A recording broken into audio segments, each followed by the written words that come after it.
Sergio Aguayo, Denis Dresser y Lorenzo Meyer en Aristegui en Vivo.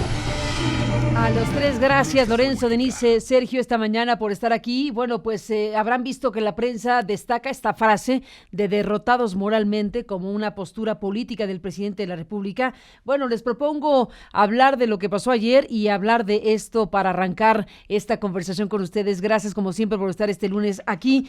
Bueno, ¿cómo ves la frase, Denise? Esto que significa, bueno, pues una postura del presidente diciendo no han logrado conformarse, pues eso, como oposición, si los califica de conservadores a los que serían, digamos, los opositores en México, pero bueno, está entre que no han logrado conformarse como oposición y segundo, que están derrotados moralmente. ¿Cómo ves el análisis del presidente, Denise? Pues creo que estrictamente hablando tienes razón.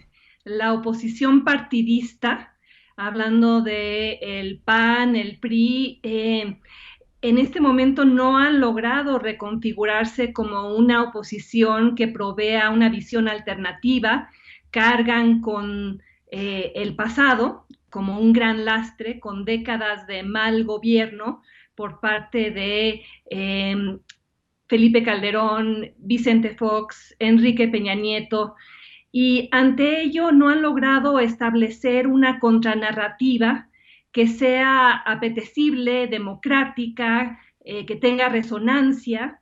No vemos ahí un liderazgo alternativo fuerte que inspire, porque Andrés Manuel López Obrador les arrebató la narrativa del cambio, de la democracia. Él ya mantiene un monopolio sobre ese discurso.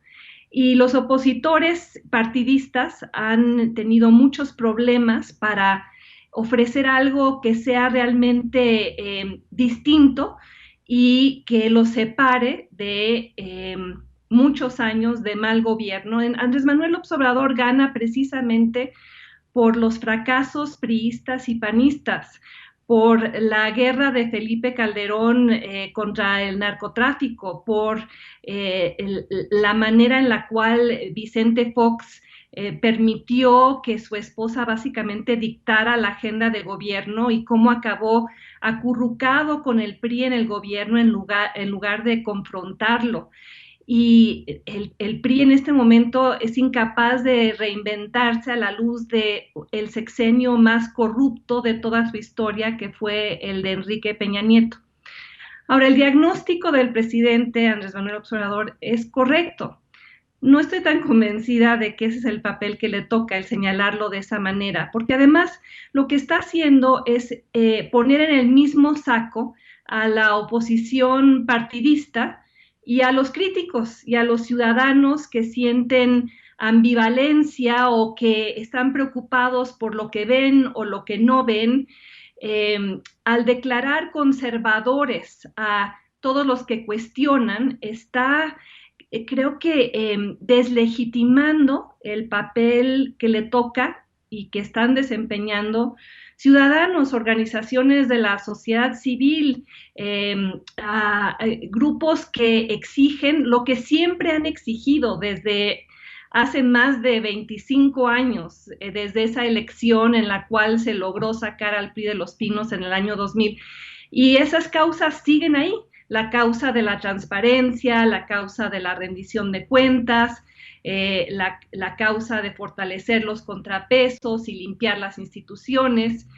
Y cuando el presidente coloca a quienes lo auscultan desde la ciudadanía en el mismo saco que al PAN y al PRI y sugiere que todos están en ese mismo lugar porque no quieren el cambio, es no entender el reclamo ciudadano legítimo, sobre todo a la luz de este último informe, donde se confirman muchas cosas. Se confirma la habilidad política del presidente, su capacidad de armar una narrativa de cambio, de transformación, de presentarse cercano, austero, a favor de los desposeídos, pero también confirma este informe otra serie de cuestiones que son, creo que, más cuestionables y preocupantes, y tiene que ver con el manejo de los datos, las cifras, la presentación de una realidad que ha resultado ser alterna cuando uno mira lo que el presidente dijo y presumió y las cifras a las cuales tenemos acceso y las enormes discrepancias. Fue un informe en el cual en mucho de lo declarado por el presidente había un abismo entre lo que estableció que era cierto y la verdad. Y eso ha ido saliendo en las últimas horas en las redes sociales. Y lo preocupante es ver a un presidente que dijo explícitamente que había que ir más allá de esa obsesión tecnocrática con los datos y con las mediciones, que este gobierno iba a tener otra forma de medir, otra forma de evaluar. Y eso me parece peligroso en una democracia porque los datos, las cifras, los padrones, las evaluaciones, autónomas y desde la ciudadanía, no desde la oposición partidista, son los únicos elementos con los cuales contamos para saber si la llamada cuarta transformación está transformando o está simulando, si realmente está mejorando la vida de los pobres o si está manipulándolos clientelarmente, si está separando al poder político del poder económico o solo uniéndolo, administrando esa relación de otra manera.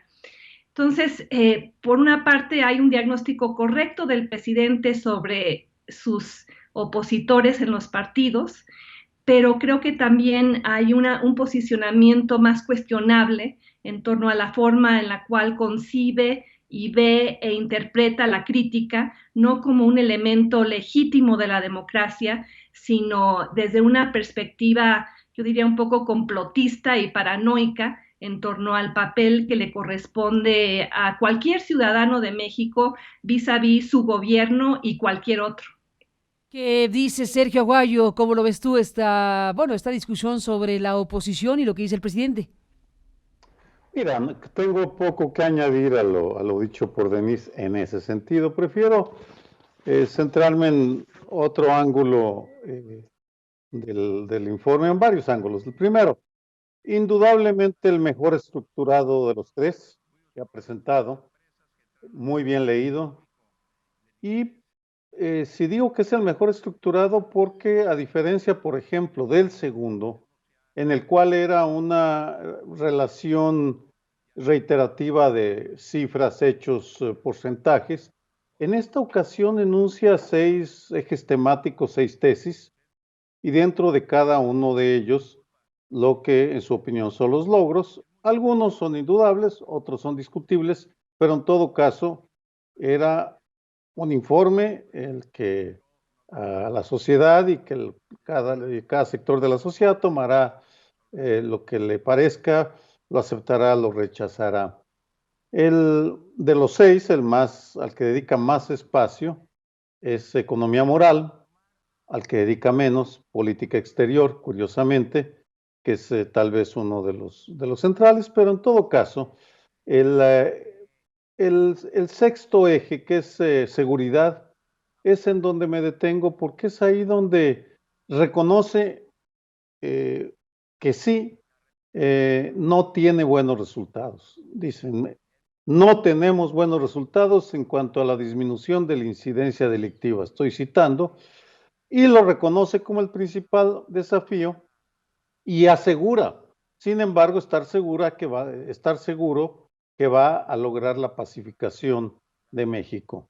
Y en ese sentido va mi comentario, porque él parte del supuesto de que la estrategia es la correcta, de la estrategia de seguridad, porque dice, el actual gobierno decidió cambiar las medidas de guerra por una política integral de justicia, paz y seguridad ciudadana, y asegura que ya existe un Estado de Derecho.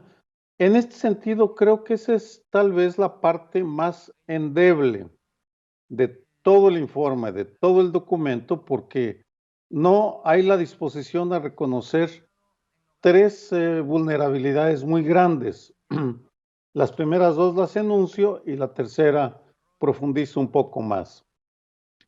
La primera vulnerabilidad tiene que ver con el encaje de la Guardia Nacional, la Policía Federal y las Fuerzas Armadas. La Guardia Nacional, de hecho, son soldados y marinos con uniforme, pero Guardia Nacional aún no la vemos, probablemente en algún futuro, pero en todo caso, ahí está una gran contradicción en términos de la estrategia de seguridad. Segundo, el tema de las armas que solo menciona de pasada, el contrabando de armas, que ya he hablado una y otra vez sobre el tema, pareciera ser una obsesión de mi parte, no lo es, simplemente que en una guerra no puede descuidarse un aspecto tan crucial como el abastecimiento bélico del enemigo. Y finalmente, el sistema normativo, del cual no dice absolutamente nada ni el presidente ni la Estrategia Nacional de Seguridad Pública que presentaran hace algunos meses Alfonso Durazo.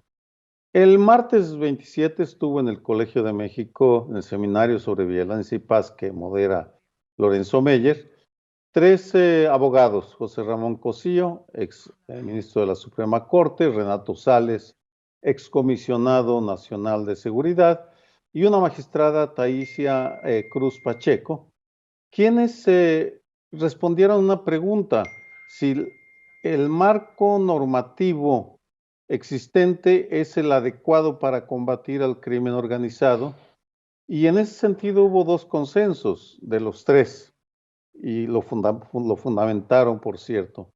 No existe un marco normativo adecuado, es una situación caótica, desordenada, insuficiente, y dieron las razones. Y también los 3 coincidieron en la necesidad de refundar el marco normativo, es decir, dentro de la gran reforma judicial que ya se está planteando, dedicar un capítulo a darle una integralidad al marco normativo.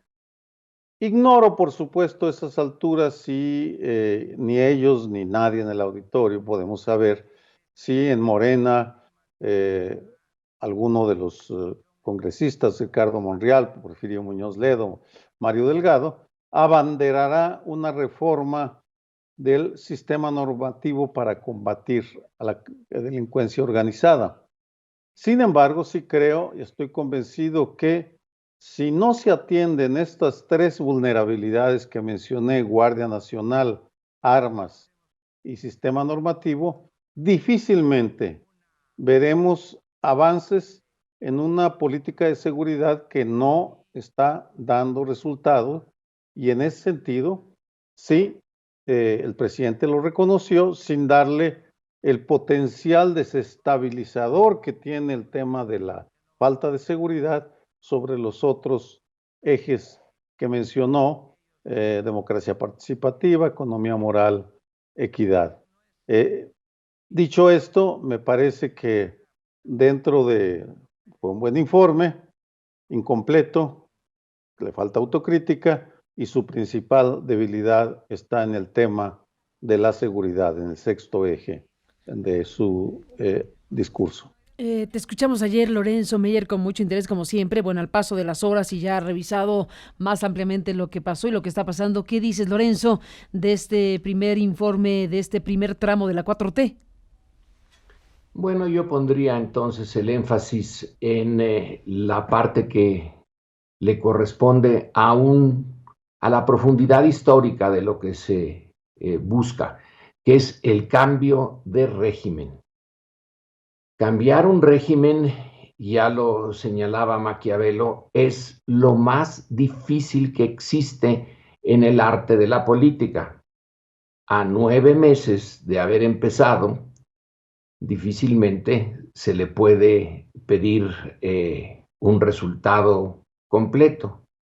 Es pedirle peras al olmo. No se puede. El proceso lleva mucho tiempo. La 4T se refiere a 4 porque hay antes 3 modificaciones de régimen. Todas ellas llevaron decenas de años para conformarse. La no ahondo en esto, no es una clase de historia.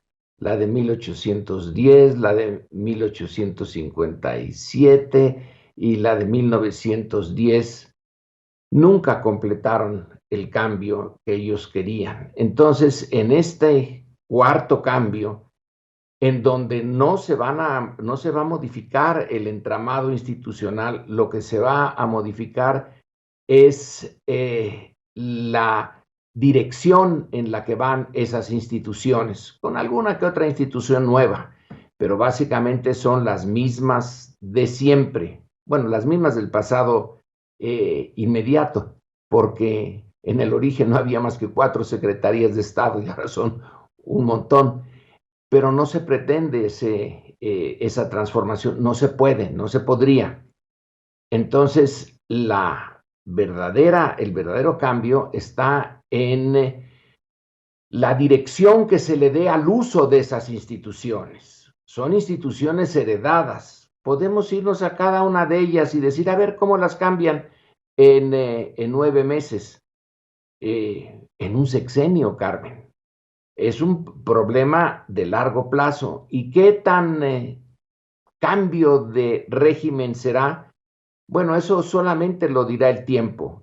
La responsabilidad del cambio, el contrastar lo que tuvimos hasta el año pasado con lo nuevo, será por lo menos al final del sexenio.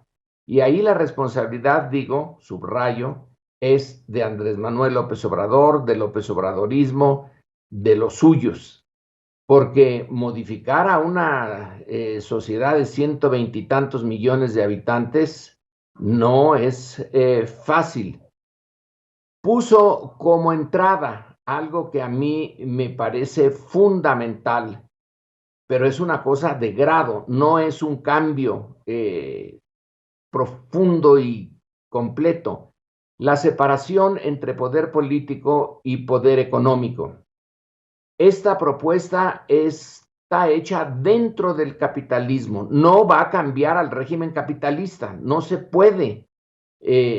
Hasta China ya se hizo medio capitalista, Vietnam, que es, una de las luchas más recientes de los partidos comunistas, bueno, pues está metido hasta el cuello en lo que se refiere a su inversión, comercio internacional, etcétera, en el capitalismo.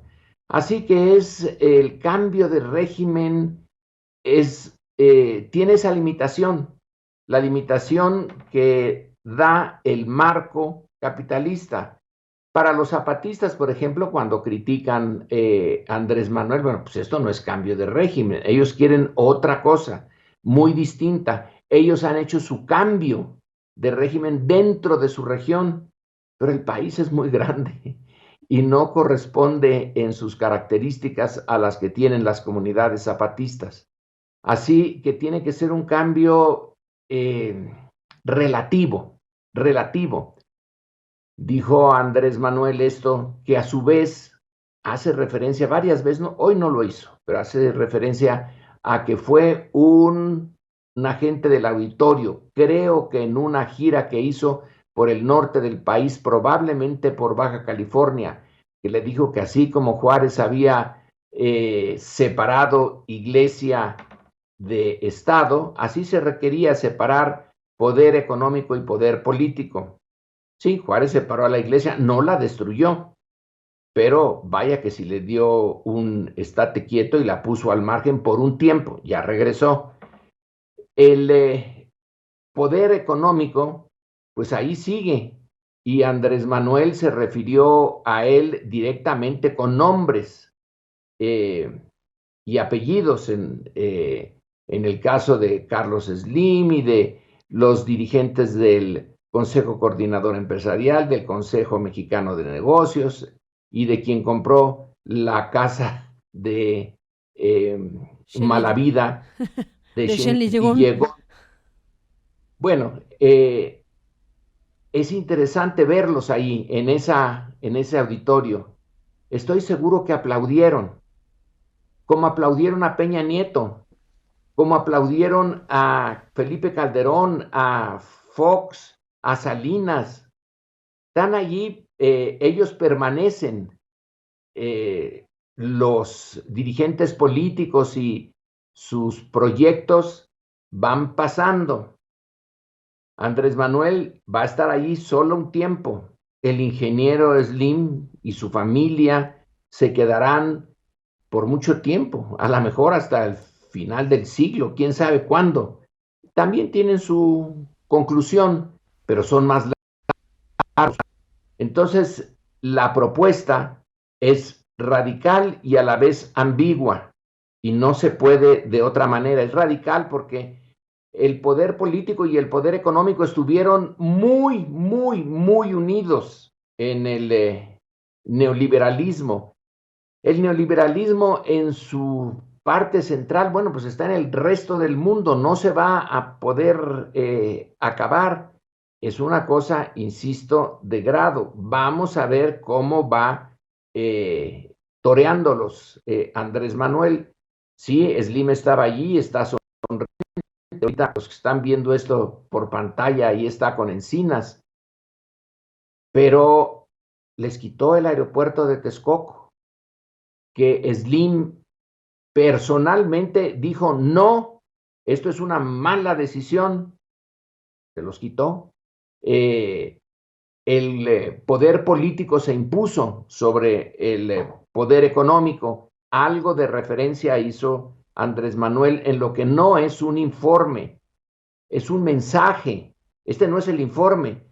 Cuando se pregunta, bueno, las cifras, ¿dónde están? Bueno, pues habrá que leerse el mamotreto que entregó Olga Sánchez Cordero. Ahí está el informe.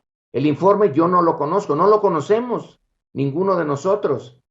Ahí están las cifras y ver si son ciertas, si son falsas. Todos los informes están llenos de cifras. Pero el espíritu que está detrás de esto es, a mi juicio, lo que surgió o lo que no surgió, sino lo que se puso en primer plano el día de ayer. Lo puso un presidente que parecía muy confiado. Alguien dijo, bueno, pues es una mañanera grandota. Pues sí, pues no se podía esperar otra cosa, ni modo que inventara. Las mañaneras son un instrumento novedosísimo, que yo no lo puedo demostrar porque ya no se puede, pero estoy seguro que a los otros presidentes, a los que le precedieron, no les hubiera gustado esas mañaneras, ni hubieran podido con ellas. Ahí, detrás de esto, está con lo que empezaste, Carmen, y con esto yo también termino, lo de la derrota moral de la reacción. En la primera transformación no hubo esa derrota, porque finalmente quienes llevaron a cabo la independencia fue Iturbide, que es un conservador, que era un realista, que no era insurgente, y bueno, aquello llevó a una prolongación de no saber qué hacer hasta que llega la República restaurada. La reacción se vio derrotada durante un tiempo. Poco a poco la fue recogiendo Porfirio Díaz. Luego viene la revolución de 1910. Ahí la reacción, el antiguo régimen es derrotado, pero queda mucho del antiguo régimen en la facción revolucionaria que ganó el carrancismo, y finalmente es con Miguel Alemán que se vuelve la parte derrotada, vuelve a tomar las riendas del poder, absorbe a los antiguos revolucionarios. Carlos Fuentes tiene un buen cuadro de esto en La muerte de Artemio Cruz, cómo esos revolucionarios de no muy fuerte espíritu rápidamente se convierten en lo que dicen haber combatido. Bueno, la reacción ahora sí está sin rumbo, sí están los partidos opositores, pero no tienen fuerza. Sin embargo, se van a reconstituir, tienen los elementos para hacerlo. Entonces, esta afirmación de Andrés Manuel, pues, de que no tienen una base moral, de que están derrotados moralmente, pues puede ser por ahora, pero el que estén derrotados de manera permanente es de dudar. Y cuánto tiempo queden derrotados depende, otra vez, de cómo la haga Andrés Manuel y los suyos. Si lo hacen mal, esa derrota moral puede ser resuelta rápidamente, como contraste con una izquierda, que sería la de Andrés Manuel, que no logre medianamente cumplir con sus metas. Estamos pues en el arranque. Todo está prácticamente por hacerse. Ya sabemos cuál es el proyecto a grandes rasgos. Y ahí termino. Lo dijo ayer muy claramente. Es una justicia social. Recomponer las cargas en la sociedad que las ha llevado y las está llevando todavía las clases menos afortunadas. Habló de 10 millones de becas para estudiantes, habló de todas las ayudas a las personas de la tercera edad, etc. Ahí están los proyectos.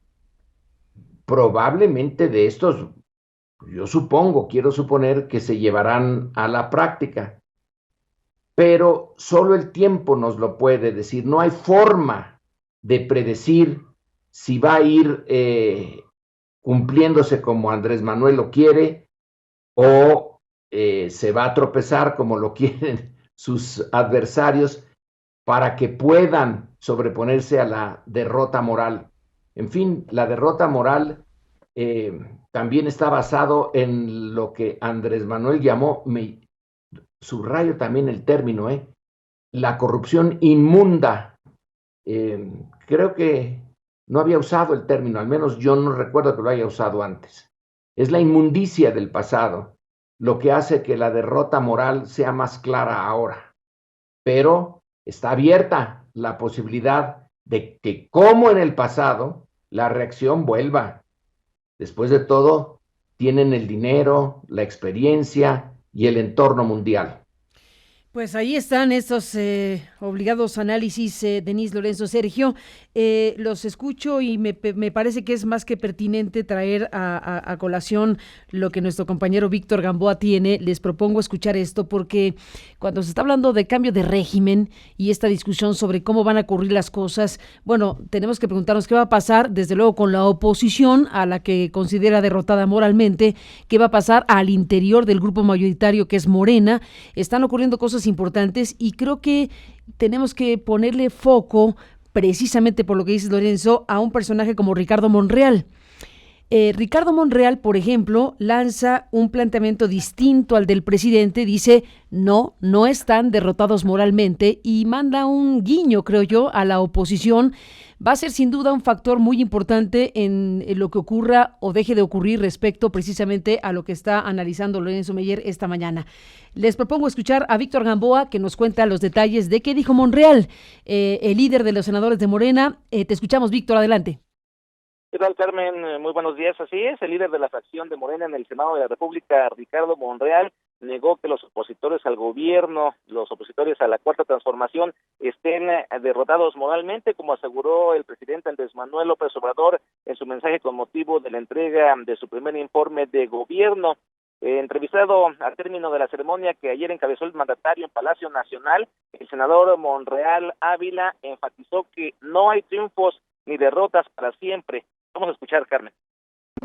No hay que pensar que la oposición está derrotada. Nunca hay que apostar a eso. Yo creo que no hay derrotas para siempre, ni triunfos permanentes. Hay que hacer bien las cosas para que no retorne el viejo esquema, el viejo sistema. Pero no están derrotados totalmente. El senador Ricardo Monreal hizo un balance general del mensaje de ayer del presidente López Obrador en su tercer informe de gobierno al pueblo de México, mismo que dijo fue realista y basado en cifras contundentes respecto al cambio de régimen que estamos viviendo en nuestro país. Carmen, el reporte. Víctor, gracias por estar aquí. Regresamos con Lorenzo, Denise y Sergio. Sergio Aguayo, Denise Dresser y Lorenzo Meyer en Aristegui en Vivo. Mesa Política. Bueno, regresamos, Lorenzo, Denise, Sergio, pues les propuse el tema de Ricardo Monreal por muchas razones, porque efectivamente estamos viendo cosas como las que vimos hace unos días en esta disputa por la reelección que finalmente no prosperó de Martí Batres, por ejemplo, esa discusión interna que, bueno, va a resolver, ya resolvió, y va a resolver en otra parte la comisión que encabeza Héctor Díaz Polanco, a quien entrevistamos la semana pasada, en donde además de decirnos que para la comisión que encabeza se tiene que reponer el procedimiento, aunque Batres dice que ya no quiere participar, pero bueno, tiene que reponer ese procedimiento, y dijo que estaba en una segunda fase también investigando a Ricardo Monreal, pues por los dichos de Batres, entre otros, que hubo cañonazos para convencer a legisladores que finalmente dieron la presidencia a quien hoy la ocupa, en términos prácticos. Entonces, bueno, vamos a ver en qué termina esta historia, pero más allá del capítulo per se, estamos viendo cómo hay una organización, o se están, digamos, disputando los hilos de poder dentro de Morena. Lo decía Díaz Polanco la semana pasada. En Morena hay dos grandes, le llamó sectores, los que son los fundadores de Morena y los que son los recién llegados de Morena, que no sería el caso de Monreal porque tendría otra lógica, de 2017 para acá. Ahí hay una tensión importante sobre las maneras de entender a ese grupo político que irrumpió tremendamente en la escena política nacional, y Ricardo Monreal, siendo coordinador de Morena ahí, bueno, acaba jugando un papel muy importante de lo que vaya a ocurrir al interior del juego parlamentario, sin duda, y de lo que vaya a ocurrir a la hora de la sucesión de la presidencia del partido mayoritario, y pues lo que serían sus propios antecedentes de disgusto con Andrés Manuel López Obrador porque no logró la candidatura por la jefatura de gobierno de la Ciudad de México que ganó Claudia Sheinbaum. Y tenemos ahí a una persona, un personaje que ha estado con López Obrador a lo largo de los últimos años, pero que claramente puede ser, va a ser y es un factor muy relevante sobre cómo se van a ir conduciendo las cosas en términos políticos y en la relación también con los otros elementos de las fuerzas políticas y la oposición. Por eso me llamó la atención y lo quise poner a la mesa, Sergio, Denise, Lorenzo, este planteamiento que hace Monreal. No están moralmente derrotados, nadie tiene derrotas para siempre ni victorias eternas. Interesante, Denise, me parece todo esto. ¿Qué piensas?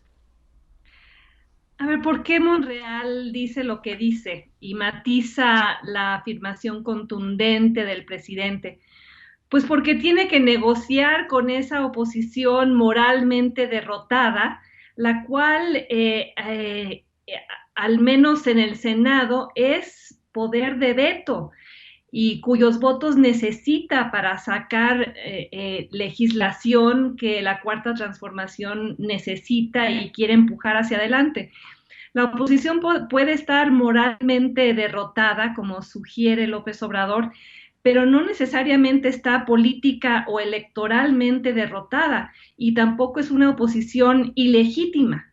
Puede ser que el PAN y el PRI no nos gusten, no nos parezcan morales, nos parezcan incongruentes y corruptos, pero están ahí en la Cámara de Diputados y en el Senado por los votos que obtuvieron, por las curules que ganaron, por los estados que gobiernan.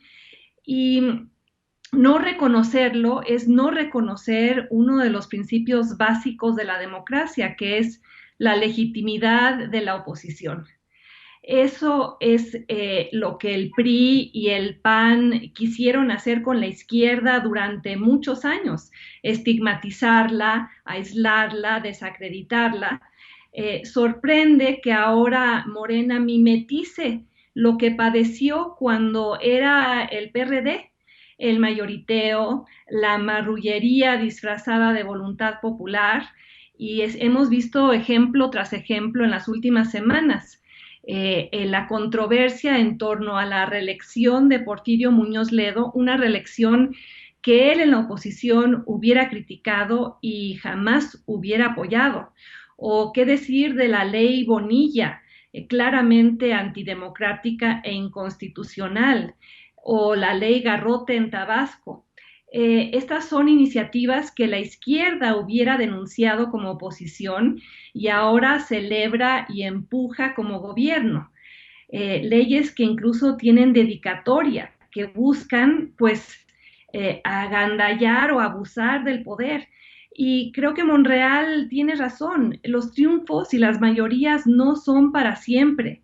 Y está Morena en este momento haciendo leyes y empujando propuestas como si fuera a tener la mayoría siempre, como si fuera a gobernar para siempre. Y no se da cuenta de lo arriesgado que es procesar iniciativas y aprobar leyes que luego van a estar ahí y podrían ser aprovechadas por el PAN o el PRI si es que recuperan el poder. Las leyes se hacen, como lo reconoce cualquiera que entiende los procesos de la democracia, las leyes se hacen tomando siempre en cuenta que en algún momento las podría utilizar tu peor enemigo. Uy, se nos cortó aquí Denise Dresser, que las pudiera ser tu peor, y se quedó aquí la frase cortada, pero bueno, esperemos retomarla rápidamente.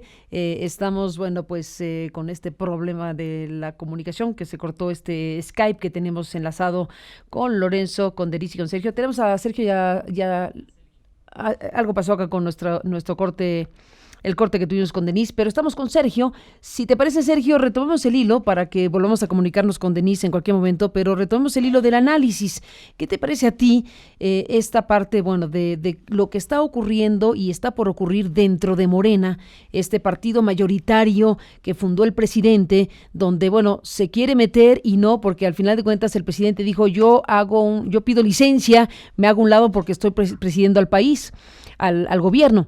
Sí. Pero, bueno, aquí estamos con Denise. Pero también hay que ver que decidió acudir a la plenaria de Morena la semana pasada en un gesto de cercanía con su partido. Entonces tenemos esa dualidad, incluso las expresiones que reconoció que usó durante la plenaria.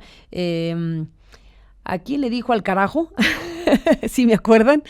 Cuando se refería a lo que él encuentra ahí de oportunistas, de trepadores.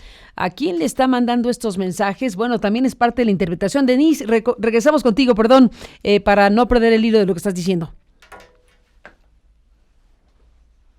Denise. Disculpa, Carmen, es que no sé en qué momento se cortó lo que estaba diciendo. Cuando estabas diciendo que se pueden, que Monreal tiene que mandar esta señal porque al final tiene que la señal de no están derrotados moralmente, porque tú dices tiene que negociar con ellos porque son la oposición y si no, al final de cuentas pues están creando leyes. Estabas en el punto de decir pueden hacerlas pues para efectos prácticos y después se aplican para todos, ¿no? Sí, perdón, estaba llegando al final de mi comentario y reitero lo dicho. Monreal matiza porque su situación es muy distinta. Él es coordinador parlamentario en un cuerpo colegiado donde la oposición tiene representación real. Insisto, es una oposición que quizá moralmente no nos guste, pero políticamente tiene razón de ser.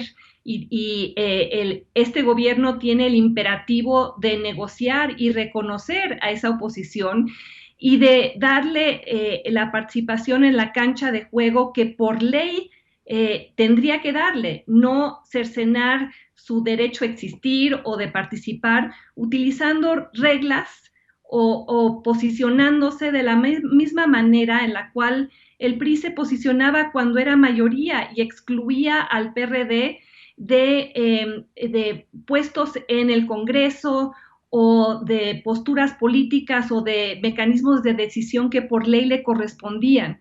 Entonces, creo que Monreal está reconociendo pues la legitimidad del juego democrático al margen de la calificación moral o inmoral de la oposición, que aquí no es un criterio para dejarla participar o de desobedecer la ley orgánica del Congreso a modo solo porque Morena en este momento es mayoría.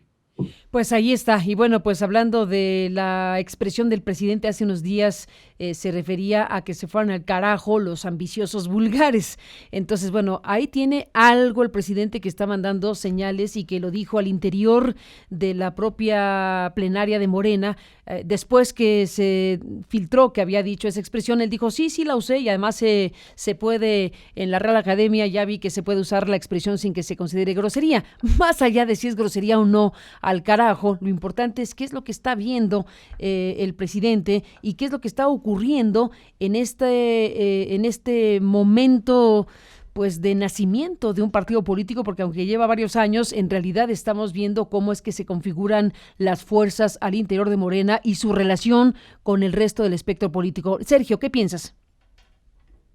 Carmen, en el trasfondo está una pregunta fundamental, bueno, un hecho y una pregunta. El hecho es que Morena sí necesita al presidente, es indudable, dependen del presidente en muchos sentidos. La pregunta es, ¿qué tanto necesita el presidente de Morena? ¿Y para qué? Y es ahí tal vez donde esa pregunta, ese trasfondo, es lo que lleva a Monreal a hacer esa pauta, esa mesura, a lanzar una voz de cautela de decir, no caigamos en el pecado de la arrogancia, de dar por derrotados a nuestros enemigos.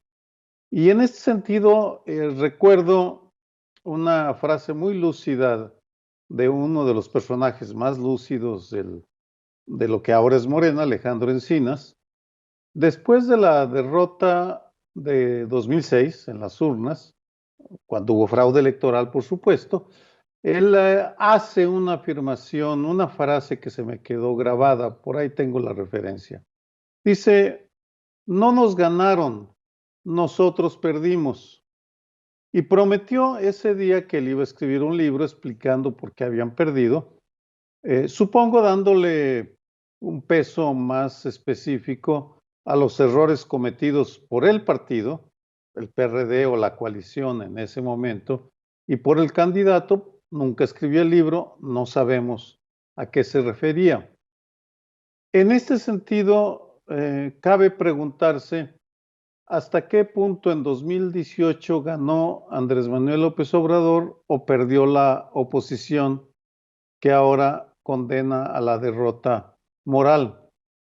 Creo que nadie lo sabe, estamos en un terreno inédito porque si bien la oposición partidista está en ruinas, Morena como partido tiene problemas muy graves, muy severos, que tal vez resuelva o tal vez posponga, no lo sabemos tampoco. Desde esa perspectiva, la frase de una oposición o la reacción, englobando o categorizando como reacción a toda la oposición que está moralmente derrotada, bueno, es un juicio que atendible, escuchable, pero no sostenible todavía, cuando menos la evidencia no lo demuestra. Así que veremos en los próximos meses y años qué tanto la oposición partidista está derrotada definitivamente, qué tanto se consolida Morena y qué tanto necesita el presidente de Morena. La respuesta vendrá o la iremos teniendo en las urnas el próximo año, 2020 y sobre todo 2021. Por lo pronto, dejó unas banderillas en la parte final de su informe dejó unas banderillas muy bien clavadas que a la oposición, que provocó pues una reacción cautelosa de uno de los aspirantes a ser al candidato de Morena a presidente en el 2024. Bueno, pues ahí está una parte del análisis. Lorenzo Meyer, dime qué piensas sobre pues este momento en particular que vive el partido fundado por el presidente, a la luz de lo que dijiste, a la luz de que estamos frente a la gran promesa o la gran apuesta de un cambio de régimen. Para un cambio de régimen, además de años, como dijiste, pues se requiere ir midiendo lo que va a pasar con los factores políticos. Por eso se ha destacado tanto lo de que están moralmente derrotados y un poco un reclamo de que no están a la altura de los conservadores de hace muchos años, de los conservadores, digamos, a los que se refiere en 2019 el presidente. Entonces, bueno, no es un reclamo, pero casi, ¿no? Pónganse a la altura como opositores, en pocas palabras, ¿no? ¿O qué dices, Lorenzo? Tienes razón de que casi equivale a eso, pero bueno, yo creo que estamos bordando sobre algo que no, a mi juicio, no se dijo. No dijo que estuvieran derrotados para siempre. Digo que están derrotados ahora, como se derrotan países y luego se levantan con el paso del tiempo. No hay en la afirmación de Andrés Manuel, al menos yo no lo percibí, que dijera, ahora sí, de aquí hasta la eternidad ya se amolaron. Dijo que están derrotados ahora, sí. Monreal simplemente reafirmó lo que acababa yo de decir hace rato, que si la política de Andrés Manuel y de los suyos fracasa, bueno, pues se volverán a levantar de sus cenizas la oposición.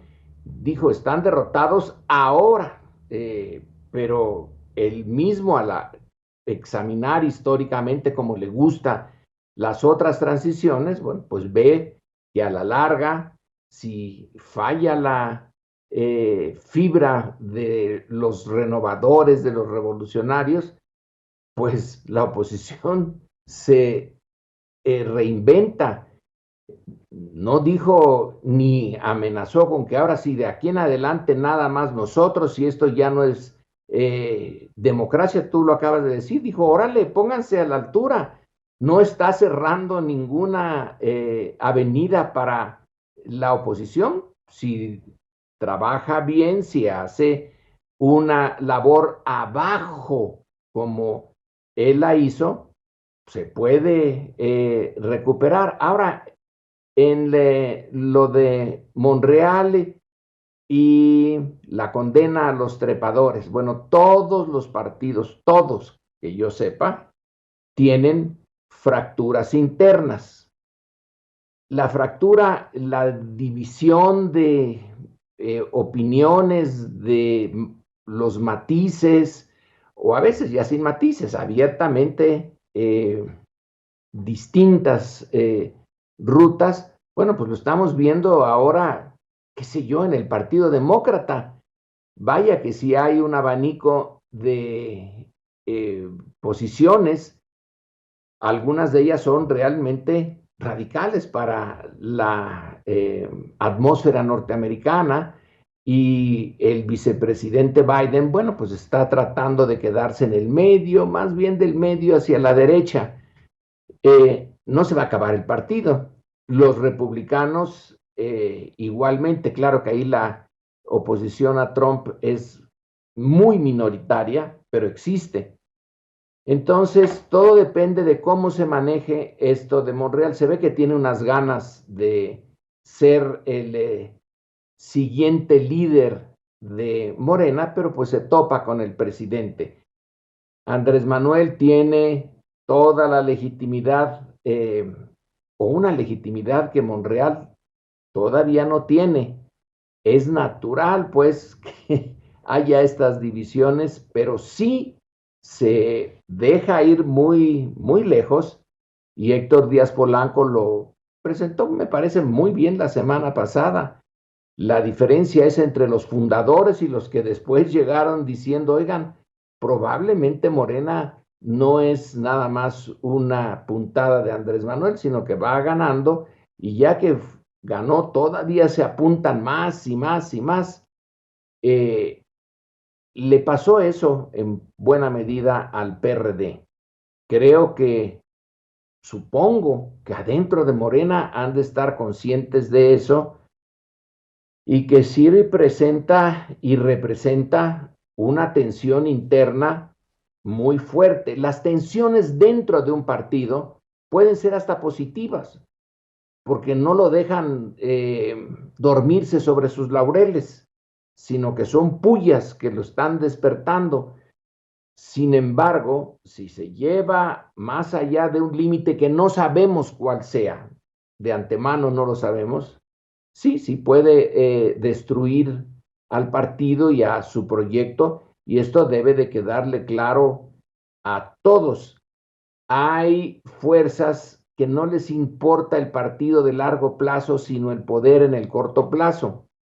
Es natural, pero no es lo más recomendable.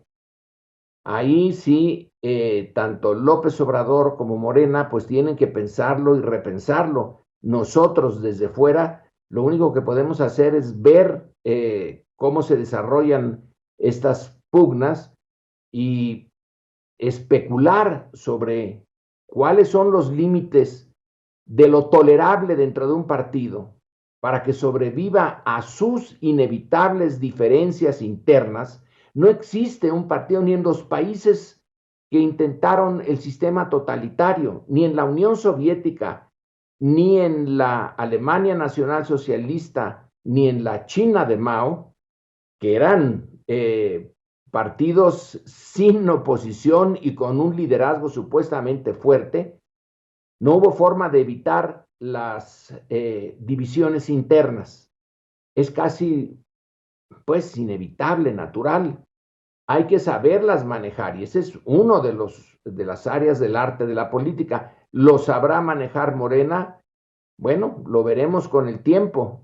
Ahorita yo creo que están ya advertidos y que el presidente tiene conciencia de ello, si no, no hubiera salido con esa frase de los trepadores, etcétera, para los que no debería de haber lugar en la política, pero vaya que sí, se han hecho lugar en cualquier partido y en cualquier época. Esos trepadores han sabido meterse y muchas veces imponerse.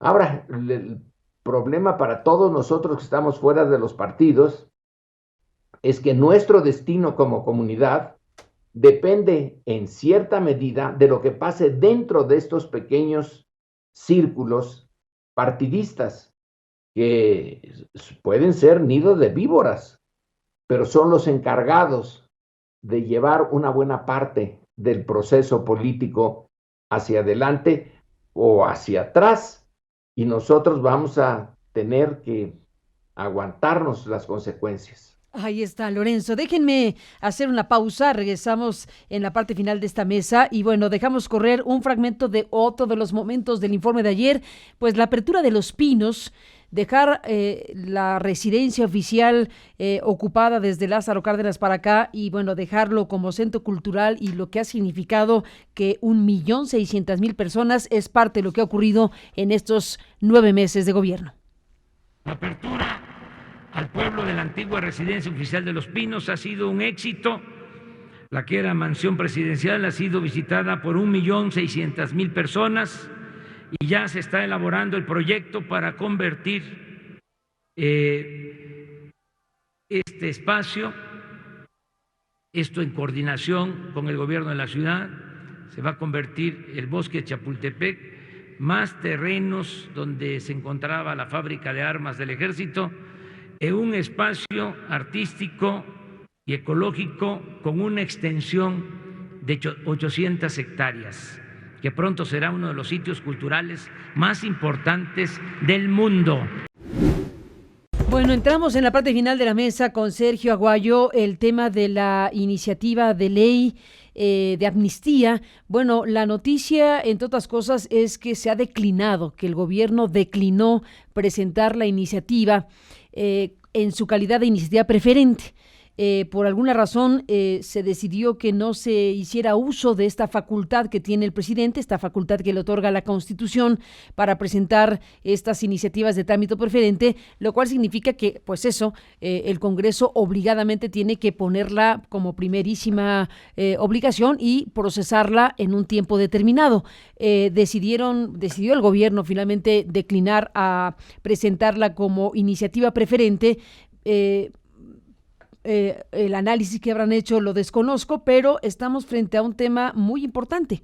La ley de amnistía, que incluiría la posibilidad, Sergio, de liberar a miles de personas de las cárceles. Fundamentalmente se pone énfasis en las personas indígenas que se encuentran en la cárcel, que son varios miles de personas, unos 7,000 personas se calcula que son indígenas, y otros tantos que también podrían contemplarse en esta ley de amnistía. Pero en fin, vamos a ver cómo se conducen las cosas. Lo único que se puede saber ahora es que se anunció la declinación, lo hizo durante la entrega ayer de Sánchez Cordero en el Congreso. Bueno, pues le preguntaron de eso y anunció que el presidente decidió no hacer uso de esta facultad. Así que está esta decisión y está el tema mismo, que es lo que más importa. Sergio. Carmen, este anuncio debe verse en sí mismo y como parte de la estrategia general de seguridad. Me parece que es de entrada positivo que se establezca una amnistía para aquellas personas encarceladas y que en realidad son víctimas de los carteles de la delincuencia organizada.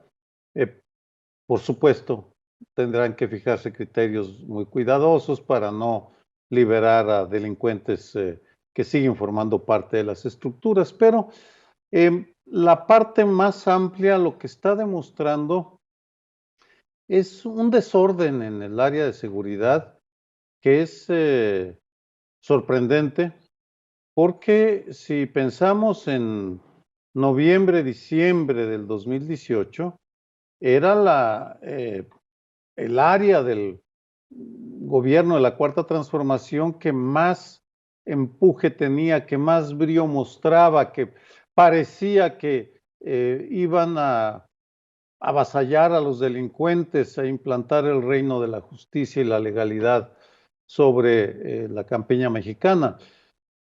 Después de la ofensiva exitosa contra el Huachicol, lo que estamos viendo es un gradual desinfle,